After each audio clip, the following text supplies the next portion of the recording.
You know, researchers after researchers have confirmed that Indian political, sociological, economic, and political establishments have been powerfully influenced by these two thinkers.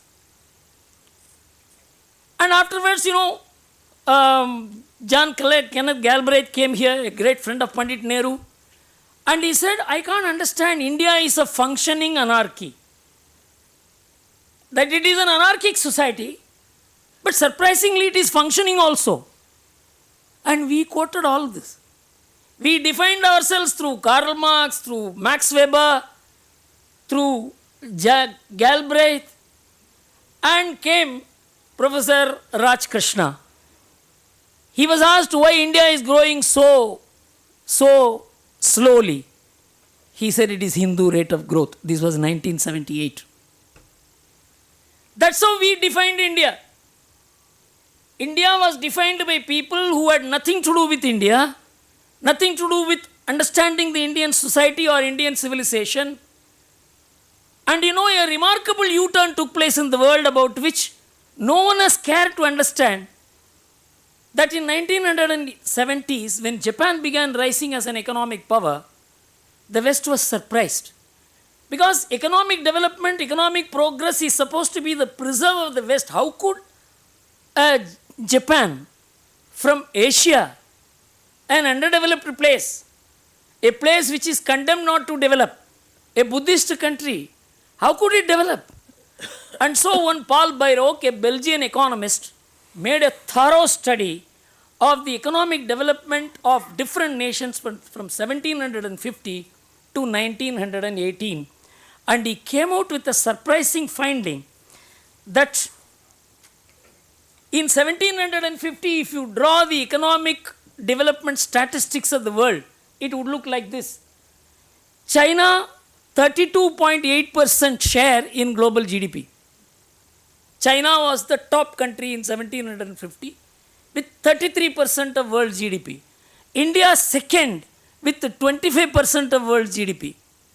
UK, one of the last with 1.8% of the world GDP. America with 0.1% of world's GDP. He said these are the structure of the world economy in 1750. And India went down from 24.5 in 1750 to 20 in 1800, 17 in 1830, 8 in 1880, 1.7 in 1900. In just 150 years, the Indian economy, the Indian polity, the Indian society, the Indian civilization crashed. And the same thing happened to China. From 33% in 1750, China became 6% in 1900. And in the same period, UK and US, which had just 2% between them in 1750, their share went up to 41% in 1900. This completely transformed, paradigm shifted, transferred the power, economic power, political power, cultural power, civilizational power from Asia to the West. When Paul Bayrock came up with this theory, the West was stunned. Ferdinand Braudel, a very well-known French historian, he said that Europe, unlike today, far from having reached a level of wealth vastly superior to the living standards of the rest of the world, it's not correct. Others had much better standard of living than us. Then Bayrock and Le Boya, they wrote in 1981, it is very likely that in the middle of the 19th century, the average standard of living in Europe was a bit lower than the standard of living of the rest of the people in the world. This shook the West. The West was always superior. How is it that the Western researchers have shown that Asia was a mighty economic giant and India was an economic giant?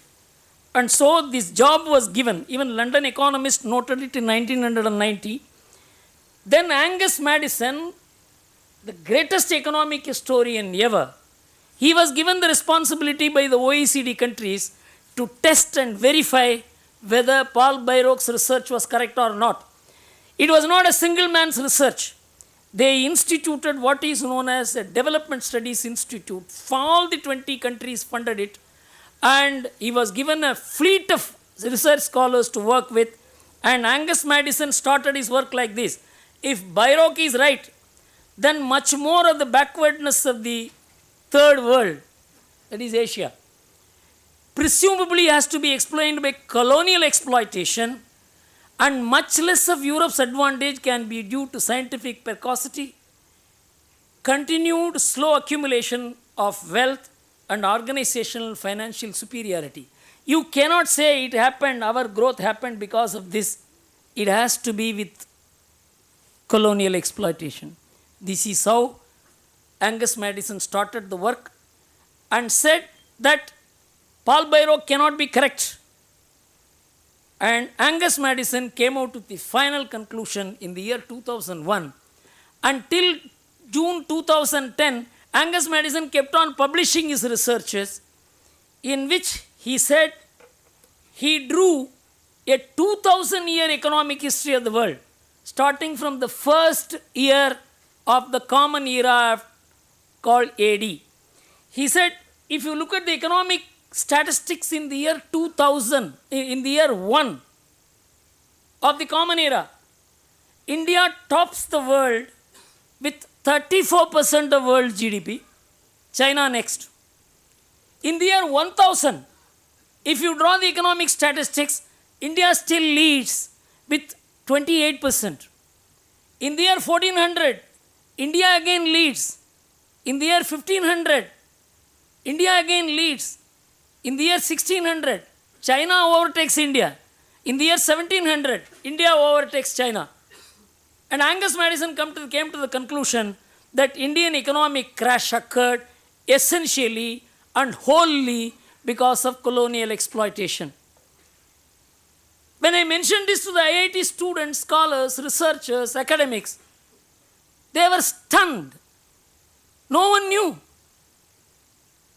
And Adi Gandraj was also there. It's all available on the YouTube. You can see both the lectures. And after I completed the lecture, and of course I said more, which I will say here, and all of them came and surrounded. Sir, you don't stop with giving this lecture. We want you to run a course for us. And I ran a course for them in the first quarter of this year. I took 21-hour course for the entire MBA students, in which many research scholars, academics also participated. Why I am mentioning this is that the tallest educational institution of India had no understanding of Indian economic history, which is now proved. Actually, if you want to look at the Angus Madison's work, he is known as World Economic History, a Millennial Perspective. It is available on the internet of OECD even today. You know what is OECD countries? It is 26 richest countries in the world, and its statistics are most trusted and relied upon. It is that OECD forum which has declared this as the most authentic economic history of the world. The benefit of this study, Karl Marx did not have. The benefit of this study, Max Weber did not have. The benefit of this study, Galbraith did not have, nor Mr. Professor Raj Krishna. But still, day before yesterday, I see articles being written about the Hindu rate of growth. You can understand the divergence between the truth and the myth. The myth about India, which has settled in our mind, has made us debrand India, devalue the Indian society, and all the problems of India we attribute to the Indian society. Take, for instance, just the gender phenomena.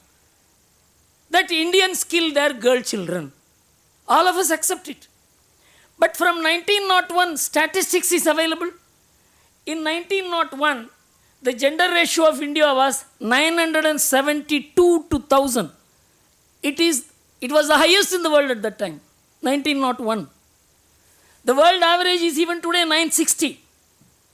972 to 1,000 was the first Indian census calculation of gender ratio. In 1951, it became 946. In 1991, it became 927.